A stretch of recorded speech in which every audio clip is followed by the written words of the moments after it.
Hello Chiran family. तो कैसे हो आप सभी लोग? आई होप कि आप सभी लोग बढ़िया होगा और आप सभी लोगों को बढ़िया होना भी चाहिए। तो ये VDTH सीजन 5 का एपिसोड 55 है, जो कि मैंने एक्सप्लेन नहीं किया था, तो मैं इन सभी को भी अब एक्सप्लेन कर देता हूँ। और अगर आप लोगों ने ये वीडियो देख भी लिया है तो भी इसे देख लेना और लाइक से सब्सक्राइब कर देना। तो जैसा कि हम लोगों ने पिछले एपिसोड पे देखा था कि युनसेन क्लैन ने मित्तल फैमिली के ऊपर अटैक कर दिया होता है, लेकिन जो यान भी वहाँ पे पहुंच गया था और एक खतरनाक फाइट स्टार्ट हो गई होती है। यहाँ तक कि जोयान ने मिस्टिक क्लाउड सेक्टर और डो डाउ वांग लेवल के बॉयड को भी मार दिया था। लेकिन यहाँ पे जितने लोग थे सबको पता था कि फाइट एंड नहीं हुई है, बल्कि यह फाइट का स्टार्टिंग है। और सभी जोयान को सजेस्ट करते हैं कि बाकी सभी फैमिलीज के सपोर्ट को भी हासिल कर लो, जिसपे जोयान भी एग्री हो जाता है। तो ये एपिसोड स्टार्ट होता है जस्ट वहीं से। तो यहाँ पे आइस एम्परर जोयान को मीटिंग और बाकी सभी चीज़ों के बारे में बता रहे होते हैं। साथ ही उन्होंने कहा होता है कि मैंने सारी फैमिली से बातें कर ली है और मैं बहुत जल्दी एक मीटिंग को अरेंज कर दूंगा, जहां हम फैमिलीज के सपोर्ट के लिए बात कर सकते हैं। साथ ही साथ अल्केमिस्ट एसोसिएशन के बारे में भी वो बताते हैं, जिसने फाइट में कभी भी किसी का भी साथ नहीं दिया है। उनसे भी बात करने के लिए आइस एम्परर जोयान को सजेस्ट करते हैं। और इस बात से खुश होकर जोयान आइस एम्परर को थैंक यू भी कहता है और कहता है आपने वास्तव में एक ही दिन में इतनी सारी अरेंजमेंट को कर दिया, इसके लिए आपका बहुत बहुत शुक्रिया। तभी आइस एम्परर कहते हैं लेकिन यहाँ एक बैड न्यूज़ है, तुम्हें अभी भी एक पर्सन को यूनलैंड सेक्ट से हाथ मिलाने से रोकना होगा, वरना यूनलैंड सेक्ट की पावर काफ़ी ज़्यादा इंक्रीज हो जाएगी। जिस पे जॉन कहता है कौन, तो आइस एम्परर उसे बताते हैं कि वो है पिल एम्परर गुहे। ये नाम सुनकर जोयान तुरंत ही फ्लैशबैक में याद करता है कि एक बार तो वो गुहे से मिल चुका है, जब वो अपनी ग्रीन लोटस कोर फ्लेम को लेने के लिए गया था। हालांकि तभी आइस एम्परर जोयान को ये बताते हैं, वो बताते हैं कि अगर पिल एम्परर गुहे मिस्टिक क्लाउड सेक्ट को सपोर्ट करेगा तो काफ़ी पावरफुल कल्टीवेटर भी उन्हें सपोर्ट करेंगे। जो सुनकर जोयान भी काफ़ी सीरियस हो जाता है, क्योंकि उसे पता था ये गलत होगा। तभी उसकी नज़र याफी पे पड़ती है और यहाँ पे याफी अपने गार्ड के साथ मिलकर ऑक्शन की तैयारी कर रही होती है। तभी आइस एम्परर और जोयान भी वहाँ पहुँच जाते हैं। तभी याफी कहती है जोयान की तरफ देखते हुए कि तुम तो कहीं के जाने के लिए तैयार लग रहे हो, क्या तुम कहीं जा रहे हो? लेकिन दूसरी तरफ तो अपना ठरकी बस याफी को ही देखे जा रहा होता है। जिस पे याफी थोड़ा सा शर्माते हुए कहती है क्या कुछ गलत है? तभी जान कहता है नहीं, मैं बस उस दिन को याद कर रहा हूँ जब यहाँ पे सभी कोई मेरी जान के पीछे पड़ा था, लेकिन तुमने और आइस एम्परर ने अपनी जान की फिक्र किए बगैर भी मुझे बचाया था। और उस चीज़ के लिए अगर मैं अपनी पूरी लाइफ भी तुम्हें थैंक यू कहूँ तो भी कम होगा। अगर तुम एम्परर बनना चाहती हो, ये तुम्हारी कोई भी रिक्वेस्ट मैं उसे पूरा करने के लिए तुरंत रेडी हूँ, बस तुम मुझसे कहना। जिस पे याफी तुरंत ही कहती है नहीं, मैं एम्परर नहीं बनना चाहती। और जहाँ तक तुम्हारी बात है, तुम आज क्लैन मीटिंग पे जा रहे हो ना, तो तुम्हें अपना ख्याल रखना चाहिए, क्योंकि वहाँ पे सभी लोग काफ़ी ज़्यादा चालाक हैं, इसलिए तुम्हें एक्स्ट्रा अलर्ट रहना होगा। हालांकि यहाँ पे जोयान और याफी अभी बात कर ही रहे होते हैं कि तभी वहाँ पे जिया और क्यून मेडूसा पहुँच जाती है, जिसे देखकर याफी तुरंत ही कहती है ये लड़की कौन है? तभी जोयान क्यून मेडूसा को इंट्रोड्यूस कराते हुए कहता है ये काइलिन है, मेरी एक फ्रेंड। जिस पे याफी तुरंत ही कहती है ये लड़की सच में काफ़ी ज़्यादा ब्यूटीफुल है और इसीलिए ये तुम्हारे साथ घूम रही है, इसमें कोई शक नहीं। हालांकि यहाँ पे याफी ने ऐसा कहा होता है, लेकिन याफी को अंदर ही अंदर काफ़ी ज़्यादा जेलिसी फील हो रही होती है। दूसरी तरफ काइलिन भी काफ़ी ज़्यादा नाराज़गी के साथ याफी को देख रही होती है। तभी जोयान याफी की हरकतों को देखते हुए कहता है आखिरकार आप याफी आज इतना अजीब बिहेव क्यों कर रही है, वो तो कभी भी ऐसा नहीं करती। साथ ही जोयान काफ़ी हैरान होता है। तभी क्यून मेडूसा कहती है तुम यहाँ टाइम वेस्ट क्यों कर रहे हो, तुम्हें तो किसी ज़रूरी काम के लिए जाना था ना। दूसरी तरफ यहाँ के माहौल को गर्म होते हुए देखकर आइस एम्परर भी समझ गए होते हैं, इसलिए वो तुरंत ही याफी से कहते हैं तुम्हें तो ऑक्शन हाउस को संभालना है ना, तो तुम्हें जल्द से जल्द यहाँ से ऑक्शन हाउस की तरफ जाना चाहिए। लेकिन हम यहाँ पे देखते हैं याफी तो जानबूझकर जोयान के कपड़े साफ करने के नाटक के तौर पर जोयान के काफ़ी ज़्यादा क्लोज आ जाती है, क्योंकि वो मेडूसा को जेलसी फील कराना चाहती थी। और इसके बाद वो जोयान से कहती है क्लैन मीटिंग में तुम्हें अपना ख्याल रखना होगा, क्योंकि तुमने मुझसे अभी भी एक प्रॉमिस किया है, उसे तुम्हें कंप्लीट करना है। और इसके बाद वो जाते हुए जोयान से कहती है अगर मुझे यूनलैंड सेक्ट की कोई खबर मिलती है तो मैं तुम्हें भिजवा दूंगी। जिस पे अपना ठरकी याफी को थैंक यू कहता है, लेकिन दूसरी तरफ काइलिन तो काफ़ी ज़्यादा जेलिसी फील कर रही होती है और काइलिन का तो मन कर रहा था कि वो याफी को यहीं पे मार दे। जिसके बाद जोयान काइलिन की तरफ देखते हुए कहता है चलो हम लोग क्लैन मीटिंग के लिए चलते हैं। जिस पे काइलिन कहती है नहीं, ये तुम्हारा काम है, तुम खुद देखो, मैं नहीं जा रही। और इसके बाद वो और जिया यहाँ से नाराज़गी से चले जाते हैं। जिस पे जोयान कहता है आज ये इतना ही अजीब बिहेव क्यों कर रही है, कल इसने ही तो मुझसे कहा था कि ये मेरे साथ अल्केमिस्ट एसोसिएशन में जाएगी और आज ये यहाँ पे मना कर रही है। तभी आइस एम्परर कहते हैं लड़कियों को समझ पाना कोई आसान काम नहीं है, उनके दिमाग में क्या चल रहा है कोई भी नहीं समझ सकता। मुझे लगता है शायद उसे जेलिसी फील हो रही है। जिस पे जोयान कहता है फिर तो हमें अकेले ही जाना होगा। जिसके बाद सीन शिफ्ट होता है और जोयान और आइस एम्परर एल्केमी मार्केट पहुँच गए होते हैं। जिसके बाद आइस एम्परर कहते हैं मुझे अभी कुछ जरूरी काम है, इसीलिए मैं कुछ देर से आकर तुमसे मिलता हूँ। जिस पे जो यान भी उन्हें जाने की इजाज़त दे देता है। जिसके बाद जुआन अकेले ही मार्केट में घूम रहा होता है और साथ ही साथ आसपास के लोगों की आवाज़ों को सुनकर और बातों को सुनकर जुआन समझ जाता है कि यहाँ की मार्केट की हालत अच्छी नहीं है। साथ ही यूनियन सेक्ट इनके लिए काफ़ी बड़ा खतरा है और अगर उन्होंने यहाँ पे कब्जा कर लिया तो फिर तो कोई भी अल्केमिस्ट अच्छे से अपना काम कर ही नहीं पाएगा। हालांकि आगे बढ़ते हुए जोयान को एक लड़की की आवाज़ आती है और ये लड़की और कोई नहीं बल्कि जियोमी होती है, जो कि किसी पिल को खरीदने की यहाँ पे कोशिश कर रही होती है। और वो अपने सामने वाले बंदे से कहती है आप ऐसा कैसे कर सकते हैं, इस आइस स्नेक फ्रूट को सबसे पहले मैंने ऑर्डर किया है। जिसमें वो बंदा कहता है तुम कैसी बातें कर रही हो, इस चीज़ का प्राइस मैं सबसे ज़्यादा दे रहा हूँ तो इस चीज़ को मैं ही खरीदूंगा ना। आखिरकार मैं इसके लिए 5000 गोल्ड कॉइन दे रहा हूँ, इसीलिए ये शॉपकीपर इस चीज़ को केवल मुझे ही सेल करेगा, तुम इसे नहीं खरीद सकती। दूसरी तरफ यहाँ पे बाकी सभी लोग भी आपस में बात कर रहे होते हैं कि क्या ये लड़की पागल है जो अल्केमिस्ट ग्रैंड मास्टर के साथ यहाँ पे फाइट कर रही है। क्या इसे पता नहीं है कि उनकी पावर डाउ वांग लेवल पर पहुंच चुकी है और वो आसानी से इसे मार सकते हैं। दूसरा योमी को समझ में नहीं आ रहा होता कि वो यहाँ पे क्या कहे, लेकिन तभी पीछे से जो यान की आवाज़ आती है कि एल्डर फुयान, इस एलेक्जर को मैं 10,000 गोल्ड कॉइन में खरीदूंगा। और ऐसा कहते हुए जो यान आगे आ जाता है और जोयान को देखकर सभी लोग यहाँ पे हैरान होते हैं। दूसरी तरफ योमी भी खुद जो यान को देखकर काफ़ी ज़्यादा हैरान होती है, साथ ही साथ वो तो कुछ बोल भी नहीं पा रही होती। तभी जान उसकी तरफ देखते हुए कहता है मास्टर फैंक कैसे हैं। तभी वो कहती है वो अच्छे हैं लेकिन तुम्हें इनसे फाइट नहीं करनी चाहिए। जिस पे जान समझ जाता है इसे फिक्र हो रही है, लेकिन जान उसे शांत रहने के लिए कहता है। दूसरी तरफ एल्डर फुयान भी कहते हैं लड़के ऐसा लगता है कि तुम्हारे पास कुछ ज़्यादा ही पैसे हैं, लेकिन मैं इतना ही कहूँगा कि तुम्हें इस एलेक्जर पे उन्हें बर्बाद नहीं करना चाहिए। लेकिन दूसरी तरफ जोयान ने इन्हें सबक सिखाने का मूड बना लिया होता है। लेकिन तभी जोयान अपनी सकिंग फार्म टेक्निक के साथ उस एलेक्जर को अपनी तरफ खींचते हुए कहता है मैंने कहा ना कि मैं इसके 10,000 गोल्ड कॉइन दूंगा और आपने ही तो कहा जो जितनी ज़्यादा कीमत देगा ये एलेक्जर उसका। तभी एल्डर फुयान कहते हैं लड़के तुम्हारा मास्टर कौन है, क्या उसने तुम्हें इतना भी नहीं सिखाया कि अपने से सीनियर लोगों के साथ बातचीत कैसे की जाती है। लगता है ये काम अब मुझे ही करना होगा और तुम्हें सबक सिखाना होगा। तभी जो यान से वो एलेक्जर छीनने की कोशिश करते हैं, लेकिन जॉन एलेक्जर को दूर करते हुए कहता है क्या आप मुझे वूली करने की कोशिश कर रहे हैं। जिस पे तो एल्डर फू पूरी तरीके से नाराज होकर अपनी पावर को अनलिस्ट कर देते हैं, क्योंकि जॉन बार बार उनके डिसरेस्पेक्ट कर रहा था। साथ ही उनको पावर अनलिस्ट करते हुए देखकर सभी लोग कहते हैं एल्डर फू अब नाराज हो गए हैं, इस लड़के को कोई नहीं बचा सकता। जिसके बाद हम यहाँ पे देखते हैं कि एल्डर फू अपने पंच को क्रिएट करके जो यान के ऊपर वो पंच शूट करते हैं, लेकिन जॉन उसे एक ही हाथ से रोक देता है और इसके बाद तुरंत ही वो उन्हें पीछे की तरफ धकेल देता है। हालांकि एल्डर फू उठकर जो यान को गालियां दे पाते इससे पहले जॉन अपनी स्पीड का यूज करते हुए उन्हें अपने गले से उठा देता है। जिसके बाद वो कहता है एल्डर फू अभी आप इतने भी स्ट्रॉन्ग नहीं है कि आप वास्तव में मुझे सबक सिखा सके। साथ ही जॉन नोट करता है कि अल्केमिस्ट एसोसिएशन के चेयरमैन भी वहाँ पहुँच चुके हैं। जिस पे जो यान कहता है मुझे उम्मीद है कि प्रेसिडेंट आपने सब देखा होगा, ये समझ जाए तो बेहतर है, वरना एसोसिएशन से एक अल्केमिस्ट मुझे कम करना होगा। हालांकि फामा को जो यान के पास जाता हुआ देखकर जोयान उसे एल्केमिस्ट को नीचे फेंक देता है और दूसरी तरफ यूमी भी जो यान की पावर को देखकर काफी ज्यादा हैरान होती है। जिसके बाद वो कहती है जो यान केवल 3 साल के लिए गायब हुआ था, लेकिन जब वो लौटा तो इतना पावरफुल हो गया। मास्टर ने सही कहा था, जो यान काफी टैलेंटेड है।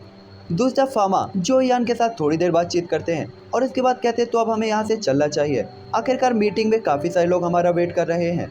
जिस पे जो यान भी यूमी की तरफ देखते हुए कहता है मास्टर को मेरा प्रणाम कहना, और वो एलेक्जर यूमी को देते हुए वो फामा के साथ अल्केमिस्ट एसोसिएशन की तरफ जाने लगता है। जिसके बाद सीन शिफ्ट होता है और हमें सीन दिखाया जाता है मीटिंग हॉल का, जहाँ पे जो यान अंदर जाता है और कहता है कि हम लोग 3 साल से नहीं मिले, लेकिन मैं उम्मीद करता हूँ कि आप सभी लोग ठीक होंगे। लेकिन तभी रॉयल फैमिली के लीडर खड़े होकर कहते हैं हम 3 साल से नहीं मिले, लेकिन वास्तव में तुम इतने ज़्यादा पावरफुल हो गए हो कि मुझे भी तुम्हारी तारीफ करनी पड़ेगी। तुमने तो सच में हम सभी लोगों को काफ़ी ज़्यादा हैरान कर दिया है। जिसके बाद जो यान सभी की तरफ देखता है और उसकी नज़र नालान फैमिली के ऊपर भी पड़ती है जो यहाँ प्रेजेंट थी। तभी मू फैमिली का लीडर कहता है चलो बैठ कर बात करते हैं। जिस पे जो यान भी अपनी कुर्सी पर बैठ जाता है और सभी की तरफ देखते हुए कहता है आजकल हमारे यहाँ पे जो कुछ भी हो रहा है उसके बारे में मुझे नहीं लगता है कि मुझे आप सभी लोग को बताने की ज़रूरत है। साथ ही साथ अभी जो सिचुएशन है यूनलैंड सेक्ट और मेरी जियो क्लेन के बीच में, उसमें मैं आप लोग को बता देता हूँ कि मेरा जियो क्लेन बिल्कुल नहीं हारेगा। लेकिन यूनलैंड सेक्ट से निपटना ये अकेले मेरे क्लेन की बस रिस्पॉन्सिबिलिटी नहीं है, इसीलिए मैं यहाँ पे आप सभी लोगों को मिलकर यूनलैंड सेक्ट के खिलाफ फाइट करने के लिए आया हूँ, क्योंकि यह हम सभी लोगों के लिए एक बड़ा खतरा है।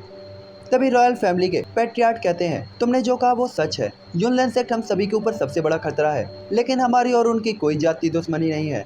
जिस पे जॉन कहता है, बिल्कुल नहीं। जब मैं यहाँ आ रहा था तो मैंने देखा था कि यूनलैंड सेक्ट के लोगों ने इंपीरियल आर्मी पर अटैक किया था घोस्ट टाउन के पास, क्योंकि वो इंपीरियल आर्मी को हासिल करना चाहते थे, और अगर इंपीरियल आर्मी उन्हें मिल जाती तो आपको पता है क्या होगा। तभी मिस याओ कहती है, ऐसा नहीं हो सकता। जिसमें जो यान कहता है, मैंने खुद मुटाई की मदद की थी और कुछ ही दिनों में ये खबर आप लोगों के पास भी पहुंच जाएगी, और इस चीज़ के साथ आप लोग समझ सकते हैं कि यूनलैंड सेक्ट आज नहीं तो कल पावर के कारण आप लोगों के ऊपर भी अटैक करेगा। इसीलिए आप साथ में मिलकर फाइट करना चाहते हो या अकेले रहना चाहते हो, यह आपका डिसीजन होगा। साथ ही सिचुएशन ऐसी नहीं कि तुम अकेले रह सको, या तो तुम्हें हमारे साथ रहना होगा या यूनलैंड सेक्ट के साथ। लेकिन मैं बस इतना कहना चाहूँगा कि यूनलैंड सेक्ट और उससे जुड़े हर एक इंसान के साथ मैं आखिरी सांस तक लड़ूंगा। और ये खुली वार्निंग होती है। तभी आइस एम्परर कहते हैं, मेरी मित्तल फैमिली जो यान तुम्हारे साथ है, क्योंकि मैं अच्छे से जानता हूँ यूनलैंड सेक्ट का साथ देना बिल्कुल भी अच्छा नहीं है। तभी मू फैमिली का लीडर भी कहता है, तुम्हारे जीतने के कितने चांसेस हैं, जिस पे जो यान कहता है 50-50। तभी रॉयल फैमिली के पैट्रियार्ट कहते हैं, जोन बेशक तुम अपने साथ काफ़ी सारे डाउ वांग लेवल के वॉरियर्स को लेकर आए हो, लेकिन ये काफ़ी नहीं होंगे। यहाँ तक कि यून सैन को संभालने के लिए तुम्हें काफ़ी सारे डाउ वांग लेवल के वॉरियर की भी ज़रूरत होगी। जो सुनकर जो यान तुरंत ही अपनी चुटकी को बजाता है और वहाँ पे 3 वॉरियर आ जाते हैं जो कि ब्लैक कॉर्नर रीजन के थे। जिसके बाद जॉन कहता है, मेरे पास अभी भी कुछ डाउ हुआंग लेवल के वॉरियर हैं। लेकिन तभी हम वहाँ पे देखते हैं कि जो यान की रिंग से मास्टर याओ लाओ भी बाहर आ जाते हैं, जो कि बाहर आते ही तुरंत ही कहते हैं, जो यान के साथ मेरा डाउ जोंग लेवल का भी सपोर्ट होगा। जो सुनकर तो सभी लोग काफ़ी ज़्यादा हैरान हो जाते हैं। तभी जॉन कहता है, मास्टर आपको बाहर आने की कोई भी ज़रूरत नहीं थी। तभी मास्टर कहते हैं, कभी ना कभी तो इन्हें पता चलना ही था, तो आज पता चलना काफ़ी ज़्यादा बेहतर होगा। दूसरा, वो तीनों ब्लैक कॉर्नर रीजन के एल्डर भी सोच रहे होते हैं कि अच्छा हुआ कि उन्होंने जो यान को सपोर्ट किया है, क्योंकि जॉन के पास एक डाउजोंग लेवल की क्वीन मेडुसा और दूसरा उसके डाउजोंग लेवल के मास्टर हैं। हालांकि यहाँ पे ये बातें चली रही होती कि तभी मास्टर की नज़र फामा पर पड़ती है, और उन्हें देखकर मास्टर तुरंत ही कहते हैं, मैंने तुम्हें पहचान लिया, इससे पहले भी हम एक बार मिल चुके हैं, है ना? क्योंकि बहुत साल पहले जब मैं इस कॉन्टिनेंट को ट्रैवल कर रहा था, तब मेरी नज़र एक लड़के पे पड़ी थी जो काफ़ी टैलेंटेड था, और मैंने भी उसकी मदद कर दी थी। जिसमें फामा तुरंत ही उन्हें ग्रीट करते हुए कहते हैं, बिल्कुल, और आपकी वो मदद मैं कभी भी नहीं भूल सकता हूँ। तभी मास्टर कहते हैं, ठीक है, अब मैं तुम लोगों की मीटिंग टाइम को डिस्टर्ब नहीं करूँगा, लेकिन अगर तुम कोई भी फैसला लेना चाहते हो तो बहुत सोचना, क्योंकि यह सीधी लाइफ और डेथ की सिचुएशन होने वाली है। और इतना कहने के बाद मास्टर याओ लाओ वापस ही जॉन की स्टोरेज रिंग में चले जाते हैं, और बाकी सभी लोग अपनी अपनी चेयर पर बैठ जाते हैं। तभी जॉन कहता है, तो आप सभी लोगों ने क्या डिसाइड किया? तभी फामा सबसे पहले कहते हैं, क्योंकि तुम मेरे मास्टर के डिसाइबल हो, इसीलिए मैं तुम्हारा साथ जरूर दूंगा। दूसरा, मू फैमिली का लीडर भी खड़ा होकर कहता है, जो यान मेरी मू फैमिली भी तुम्हारे साथ है। तभी यहाँ पे हमें रॉयल फैमिली दिखाई जाती है, जहाँ पे प्रिंसेस याओई कुछ देर सोचते हुए कहती है, जो यान मान लेते कि तुम यूनसेन को हरा दोगे, उसके बाद यहाँ पे जियो फैमिली सबसे ज़्यादा पावरफुल हो जाएगी, तो क्या इसके बाद तुम भी यूनसेन के जैसे ही हम लोगों को दबाने के तरीके नहीं आजमाओगे और दूसरी फैमिलीज को परेशान करोगे? जिसमें जोयान कहता है, बिल्कुल, आज नहीं तो कल मेरी जियो फैमिली जरूर ही सबसे ज़्यादा स्ट्रॉन्ग होगी, और जहाँ तक रही भाई फैमिली को परेशान करने की बात, तो मेरी जियो फैमिली ऐसा कभी नहीं करेगी। और मिस याओई, मैं यहाँ आपकी मदद के लिए भीख मांगने के लिए नहीं आया हूँ। अगर आपको मेरी मदद करनी है तो अपने फायदे के लिए करिए, वरना बिल्कुल मत करिए। आज नहीं तो कल हो सकता है कि यूनसेन आपकी रॉयल फैमिली को डिस्ट्रॉय कर दे। तब पैट्रियार्ट जय जिनतियान आगे आते हुए कहते हैं, प्रिंसेस को माफ कर दो, वो यंग है और इन बातों को नहीं समझती, और क्योंकि अब सभी फैमिलीज ने तुम्हारा साथ देने को चूज कर लिया है, तो मेरी रॉयल फैमिली ऑब्वियसली तुम्हारा साथ जरूर देगी। और सभी के फैसले सुनने के बाद नालान फैमिली के एल्डर भी कहते हैं, तो हमारी नालान फैमिली भी अब इस फाइट में तुम्हारे साथ है। हालांकि यहाँ पे इनकी मीटिंग कंप्लीट हुई ही थी कि तभी वहाँ पे एक बर्ड आता है जो साहिब सेप्टर को एक मैसेज देता है। मैसेज के बाद जॉन तुरंत ही कहता है, आखिरकार क्या हुआ? जिस पे आइस एम्परर कहता है, मेरे पास एक इन्फॉर्मेशन आई है जहाँ 2 दिन बाद यूनसेन यून सेक्ट के अंदर यूनियर और गुहे की शादी करवा रहा है। जिसके बाद हमें यूनियन दिखाई देती है जो कल्टीवेट कर रही होती है। तभी उसे गुहे की ब्रीथ फील होती है, इसीलिए वो तुरंत ही कहती है, बाहर मत खड़े रहो, या तो अंदर आ जाओ या बाहर से चले जाओ। जिस पे गुहे तुरंत ही कहता है, यूनियन, मैं तो तुमसे सच में काफ़ी इंप्रेस हो गया। मुझे लगा मास्टर ने तुम्हारी पावर सील कर दी है, लेकिन फिर भी तुम वास्तव में मुझे फील कर सकती हो। जिस पे यूनियन कहती है, मैंने भी सोचा था कि तुम एक अच्छे इंसान हो और तुम किसी की मजबूरियों का फ़ायदा नहीं उठाओगे। जिसका मतलब गुहे साफ साफ समझ जाता है, और वो कहता है, ये मेरा फैसला नहीं बल्कि मास्टर का फैसला है जिसके अगेंस्ट में नहीं जा सकता, और वैसे भी मैं तुमसे प्यार करता हूँ। जिस पे यूनियन कहती है लेकिन मैं तुम्हें सिर्फ फ्रेंड मानती हूँ। जिस पे गुहे नाराज होकर कहता है क्योंकि तुम ऐसा है इसलिए कह रहे हो क्योंकि तुम जो यान को पसंद करती हो। जिस पे यूनियन कहती है तुम्हें रीजन जानने की कोई जरूरत नहीं है, मुझे सिर्फ इतना बताओ क्या तुम मास्टर से शादी के लिए मना करोगे या नहीं। जिस पे गुहे तुरंत ही खड़ा होकर कहता है तुम्हारी शादी तो हर कीमत पे मुझसे होगी, जो यान के साथ तुम्हारा कोई भी फ्यूचर नहीं है। जिस पे यूनियन कहती है मुझे कोई भी फोर्स नहीं कर सकता, और अगर मास्टर ने मुझे फोर्स किया तो तुम्हें मैं नहीं बल्कि मेरी डेड बॉडी मिलेगी। जिस पे गुहे नाराज होकर कहता है उस लड़के के पास ऐसा क्या है जो तुम मुझे रिजेक्ट कर रही हो उसके लिए। इस पूरे जियामा एम्पायर के अंदर तुम्हें पता भी है मेरी कितनी रिस्पॉन्सिबिलिटी और रिपोर्टेशंस है, तुम एक 2 कौड़ी के लड़के के लिए मुझे रिजेक्ट करना चाहती हो। मैं इस वेडिंग के लिए रिजेक्ट नहीं करूंगा, तुम्हारी शादी तो मुझसे ही होगी। और इतना कहने के बाद गुहे वहाँ से चला जाता है और सीन शिफ्ट होता है और जो यान दिखाया जाता है। और जॉन को जैसे ही पता चलता है कि 2 दिन बाद यूनियन की शादी है, जोयान को काफ़ी गुस्सा आता है। जिसके बाद जॉन सीधा ही कहता है तो फिर हम 2 दिन बाद ही यूनलैंड सेक्ट पर अटैक करेंगे। जिस पे सभी लोग कहते हैं लेकिन ये क्या कुछ ज़्यादा ही जल्दबाजी नहीं हो जाएगी। जिस पे जॉन कहता है हमारे पास कोई ऑप्शन नहीं, हमें ये करना ही पड़ेगा, क्योंकि अगर यूनलैंड सेक्ट में यूनियन और गुहे की शादी हो गई तो उनकी पावर बढ़ जाएगी, क्योंकि गुहे के कारण काफ़ी सारे पावरफुल लोग यूनलैंड सेक्ट को ज्वाइन कर लेंगे। बाकी सभी लोग भी इस बात को समझते थे, इसीलिए वो 2 दिन बाद यूनलैंड सेक्ट पे जो यान के साथ मिलकर अटैक करने के लिए रेडी हो जाते हैं। जिसके बाद हमें रात का सीन दिखाया जाता है जहाँ पे जॉन बालकनी में खड़ा होकर रात में चांद को देख रहा होता है। तभी जॉन को काइलिन का एहसास होता है, इसलिए जॉन कहता है मुझे लगा कि तुम यहाँ से मुझे छोड़कर चली गई हो। जिस पे काइलिन कहती है जब तक मुझे मेरी सोल रिजर्वेशन पिल नहीं मिल जाती मैं यहाँ से कहीं नहीं जाऊँगी। जिस पे जो यान कहता है क्या तुम अब भी मुझे जान से मारना चाहती हो, जो देखकर काइलिन तुरंत ही कहती है क्यों तुम्हें क्या लगता है। जिस पे यहाँ पे जो यान कुछ कहना तो चाहता होता है लेकिन काइलिन को नाराज देखकर वो शांत होते हुए कहता है ठीक है, इन सभी काम के हो जाने के बाद मैं तुम्हारे लिए सोल रिजर्वेशन पिल रिफाइन कर दूंगा, उसके बाद उस पिल को तुम्हें स्वेलो करना है या नहीं ये तुम्हारी चॉइस होगी। जिस पे काइलिन कहती है एक बार मुझे वो पिल मिल जाए जिसे स्वेलो करने के बाद मैं हैविंग स्वेलिंग पाइथन को पूरी तरीके से सप्रेस कर दूंगी और उसके बाद मैं तुम्हें बहुत बुरी मौत मारूंगी। जिस पे जोयान आखिरकार तुरंत ही कहता है तो क्या तुम्हें सच में लग रहा है कि तुम्हें हैविंग स्वेलिंग पाइथन की सोल ही रोक रही है। मुझे सच पे भरोसा नहीं कि एक छोटा सा पाइथन तुम्हें ऐसा करने से रोक सकता है। काइलिन भी जोयान की बात को समझ जाती है और वो तुरंत ही जोयान की तरफ देखते हुए कहती है कहीं तुम्हें ऐसा तो नहीं लग रहा कि मेरे दिल में तुम्हारे लिए अभी भी कुछ फीलिंग्स हो गई हैं। जिस पे जोयान कहता है इसके बारे में तो मैं कुछ भी नहीं जानता, मुझे केवल इतना पता है कि अब होने वाली लास्ट बैटल काफ़ी खतरनाक होने वाली है, हो सकता है कि उस बैटल में मेरी जान भी चली जाए, इसीलिए मरने से पहले मैं तुम्हारे सोल रिजर्वेशन पिल का मामला सॉल्व कर देना चाहता हूँ ताकि तुम्हें कोई प्रॉब्लम ना हो। जिस पे काइलिन तुरंत ही कहती है अगर यूनलैंड सेक्ट में यूनसेन ने तुम्हें मार दिया तो मुझे सबसे ज़्यादा खुशी होगी और मैं उसे शुक्रिया जरूर कहूँगी। जिस पे जॉन कहता है फिर तो ये वक्त पे डिपेंड करता है कि मैं जिंदा बचता हूँ या नहीं बचता। और ऐसा कहकर जो यान चला जाता है। दोस्तों अब काइलिन अपनी कई बातों पे काफ़ी देर तक सोचती है क्योंकि उसे ये बिल्कुल भी अच्छा नहीं लग रहा होता कि उसने जॉन को ऐसा कहा। और इसी के साथ ये एपिसोड भी यहीं पे एंड हो जाता है। तो मिलते हैं इसके नेक्स्ट एपिसोड पे जो कि आपको कल मिलेगा और मैं इसके सारे एपिसोड को जल्दी एक्सप्लेन कर दूंगा और नॉवल भी ऑब्वियसली मैं इसकी एक्सप्लेन करूंगा। तो बाय बाय फ्रेंड फैमिली।